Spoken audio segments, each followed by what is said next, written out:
Royal ടച്ചിന്റെ പുതിയൊരു വീഡിയോയിലേക്ക് നിങ്ങൾക്ക് സ്വാഗതം. ഞാനിന്ന് ചെയ്യാൻ പോകുന്ന തണ്ടർബേർഡ് റോയൽ എൻഫീൽഡിന്റെ തണ്ടർബേർഡ് ട്വിൻ സ്പാർക്ക് അതിന്റെ സെൽഫ് മോട്ടോർ വർക്കില്ല എന്നാണ് കസ്റ്റമർ കംപ്ലൈന്റ് നമ്മളോട് പറഞ്ഞിരിക്കുന്നത്. സെൽഫ് അടിക്കുമ്പോൾ ഈ സൗണ്ടാണ് വരുന്നത്.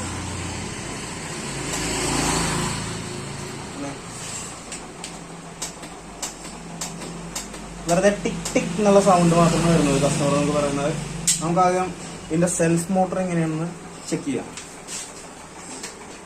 സെൽഫ് മോട്ടോർ ചെക്ക് ചെയ്യുമ്പോൾ ഇതിന്റെ ബാറ്ററി വരുന്നത് വെച്ചാൽ ലെഫ്റ്റ് സൈഡിലാണ് ഇതിന്റെ ബാറ്ററി വരുന്നത്.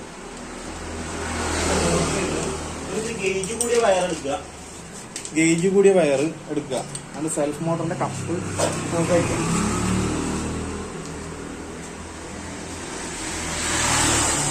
സെൽഫ് മോട്ടറിന്റെ കപ്പ് അഴിച്ചിട്ട് അതിന്റെ റിലേയിൽ നിന്ന് വരുന്ന കണക്ഷൻ, അതായത് ബാറ്ററിയിൽ നിന്ന് വരുന്ന റിലേയുടെ കണക്ഷനാണ് നമ്മുടെ സെൽഫ് മോട്ടറിലേക്ക് കൊടുക്കുന്നത്.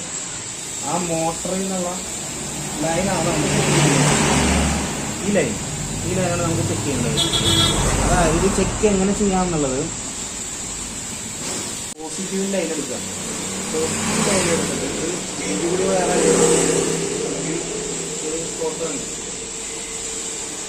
ഇതിങ്ങനെ സെൽഫ് മോട്ടറിൽ ചെക്ക് ചെയ്യാം. സെൽഫ് മോട്ടറിൽ ചെയ്ത് ഇങ്ങനെ ഇവിടെ പാർക്ക് ചെയ്യുക.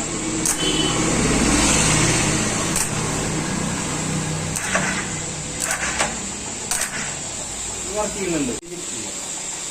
സെൽഫ് മോട്ടറിന്റെ ഉള്ളിൽ നോക്കാം.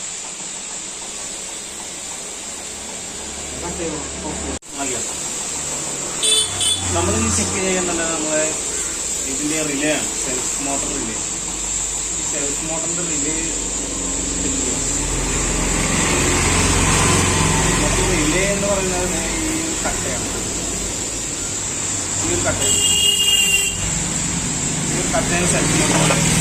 ഇത് കണ്ടിട്ട് ഒരു ഡാമേജ് പോലെ ഉണ്ട്. ജസ്റ്റ് ഒന്ന് നമുക്കൊന്ന് മുട്ടിക്കൊടുത്ത് നോക്കാം.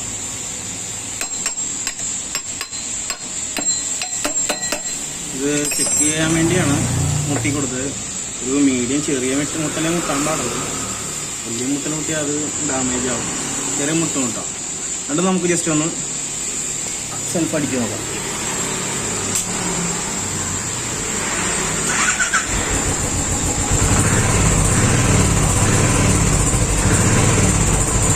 വണ്ടി സ്റ്റാർട്ടായിരിക്കുകയാണ് ഗായ്സ്. ഇതിന്റെ പ്രോബ്ലം എന്ന് പറയുന്നത് സെൽഫ് റിലേ ആണ് പ്രോബ്ലം. സെൽഫ് റിലേ നമ്മൾ മുട്ടിയ ശേഷമാണ് ഈ വണ്ടി സ്റ്റാർട്ടായിരിക്കും, സെൽഫ് മോട്ടർ സ്റ്റാർട്ടായിരിക്കുന്നത്. സെൽഫ് റിലേ ആണ് ഇതിന്റെ പ്രോബ്ലം മെയിനായിട്ട് കാണിക്കുന്നത്. അപ്പോൾ സെൽഫ് റിലേ ആണ് നമുക്ക് ഇത് മാറേണ്ടത്. ഇതിന്റെ പ്രോബ്ലം സെൽഫ് റിലേ ആണ്. സെൽഫ് റിലേ കംപ്ലൈന്റ് ആണ് സെൽഫ് എടുക്കാണ്ടെന്നൊക്കെ. അപ്പോൾ മറ്റൊരു വീഡിയോയുമായി നമുക്ക് അടുത്ത തവണ കാണാം. Okay, by.